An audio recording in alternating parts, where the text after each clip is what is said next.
नमस्कार, स्वागत है आप सबका राजनीति के इस अखाड़े में। मेरा नाम है अजय सिथिया। मित्रों, नरेंद्र मोदी ने राहुल गांधी पर अब तक का सबसे बड़ा हमला बोल दिया है। राहुल गांधी के संविधान बदलने और आरक्षण खत्म करने के जवाब में मोदी ने राहुल गांधी पर पलटवार करके उन्हीं को कटघरे में खड़ा कर दिया है। मोदी ने राहुल गांधी से ऐसे 3 सवाल कर दिए हैं कि अब वह खुद दलितों, आदिवासियों और ओबीसी के कटघरे में खड़े हो गए हैं। मैंने अपने पिछले कल के वीडियो में कहा था कि मोदी को पहले 2 चरणों की वोटिंग में डैमेज की समझ आ गई है और अब वह डैमेज कंट्रोल में लग गए हैं। वही हुआ। आज नरेंद्र मोदी गुजरात में थे और गुजरात में उन्होंने 2-3 रैलियां की, जहां उन्होंने राहुल गांधी पर जोरदार हमला करते हुए कहा कि वह संविधान को सिर पर रख करके नाच रहे हैं, जबकि मुसलमानों को आरक्षण देने के लिए कांग्रेस खुद संविधान बदलना चाहती है, क्योंकि संविधान में धर्म के आधार पर आरक्षण का प्रावधान नहीं है। राहुल गांधी पिछले कई दिनों से कह रहे थे कि मोदी दलितों, आदिवासियों और ओबीसी का आरक्षण खत्म करना चाहती है।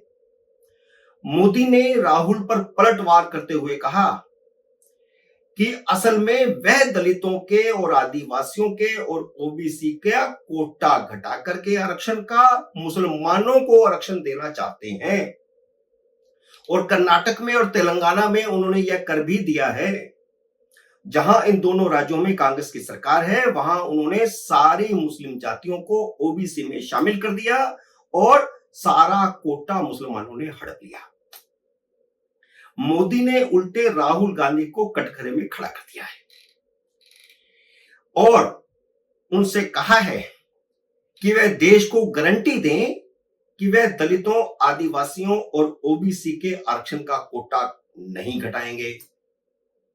वह देश को गारंटी दें कि मुसलमानों को ओबीसी के आरक्षण के कोटे से आरक्षण नहीं देंगे।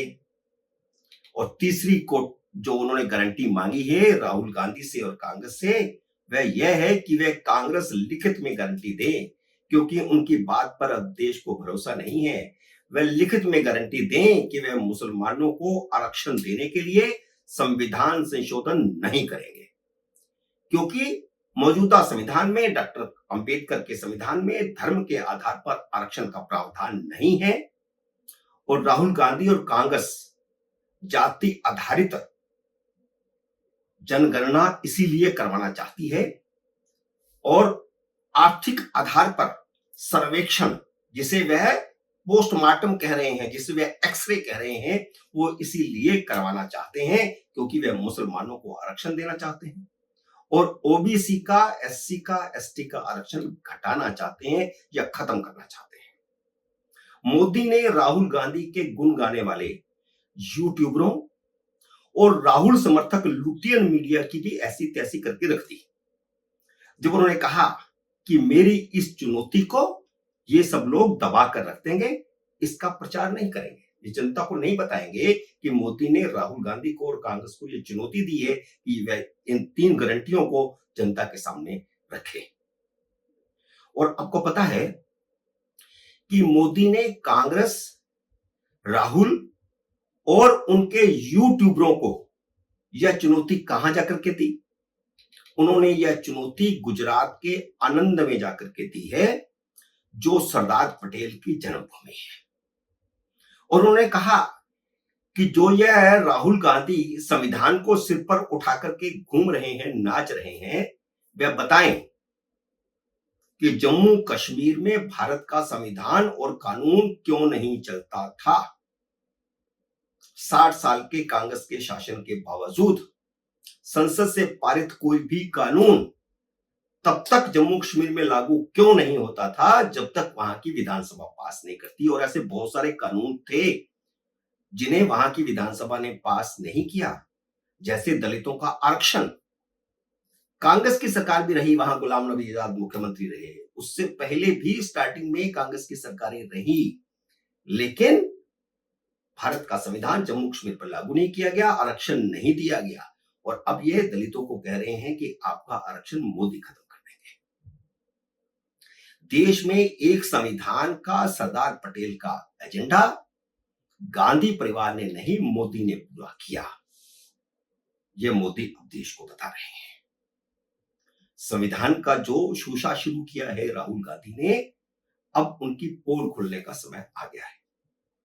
मित्रों, जब तमिलनाडु के नेताओं ने, द्रमुक नेताओं ने सनातन धर्म के खिलाफ मोर्चा खोला था, तब द्रमुक के ही एक नेता ने कहा था कि सनातन धर्म की मुखालफत इंडी अलायंस का एजेंडा है।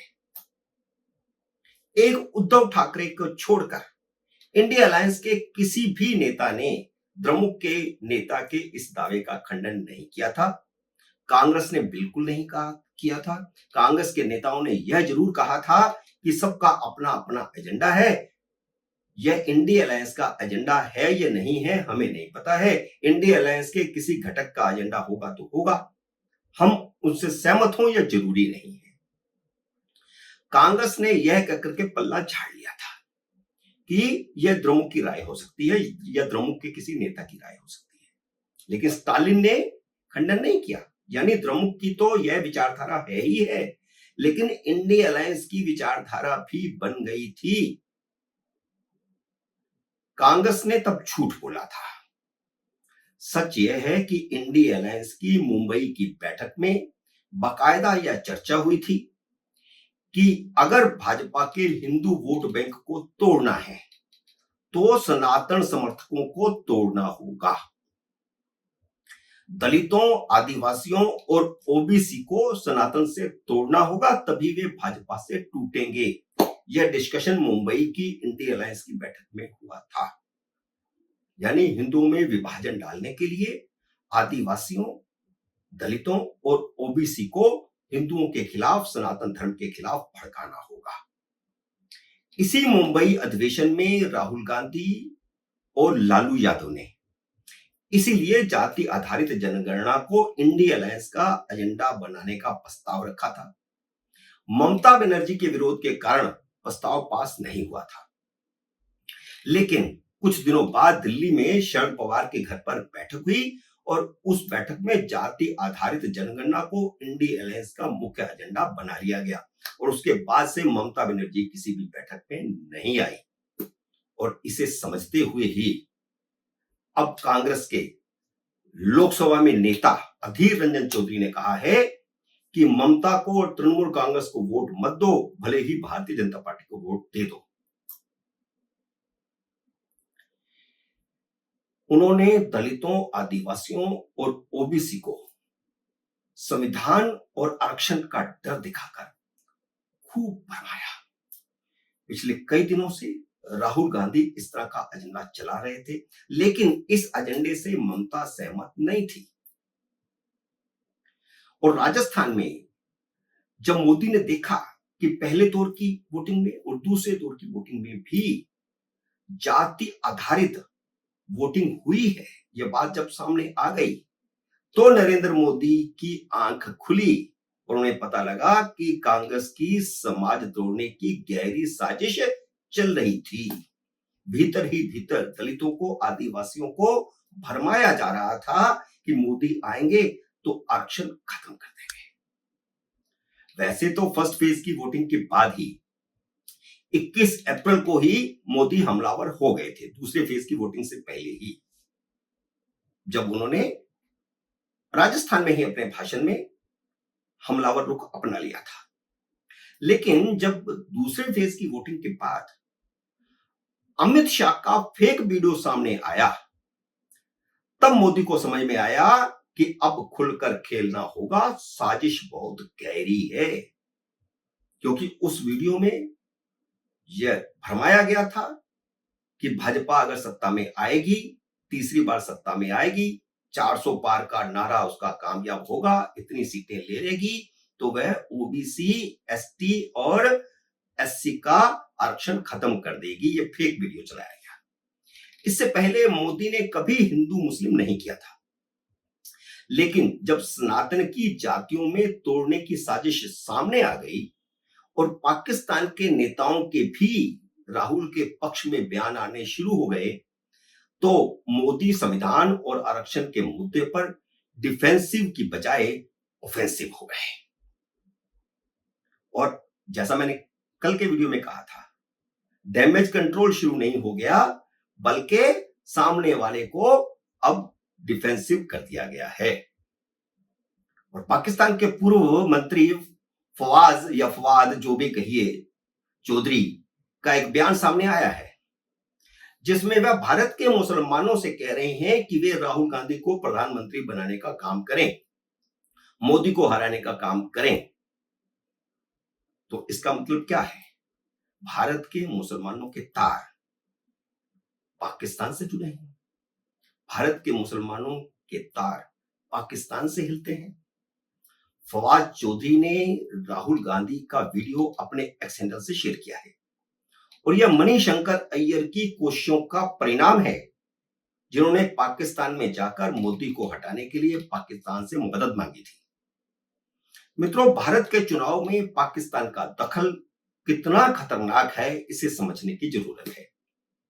पाकिस्तान मोदी से इसलिए डरता है क्योंकि मनमोहन सरकार तो मुंबई पर हुए आतंकी हमले के बाद भी सिर्फ डोजियर भेजती थी, जबकि मोदी ने घर में घुसकर मारने की पॉलिसी अपना ली है। मित्रों, यह चुनाव अब सिर्फ हिंदू मुसलमान का चुनाव नहीं, बल्कि भारत समर्थक और पाक समर्थकों के बीच होता जा रहा है। भारत और पाकिस्तान का चुनाव होता जा रहा है। आज के वीडियो में इतना ही। अगले वीडियो में फिर मिलेंगे किसी अन्य विषय के साथ। तब तक नमस्कार।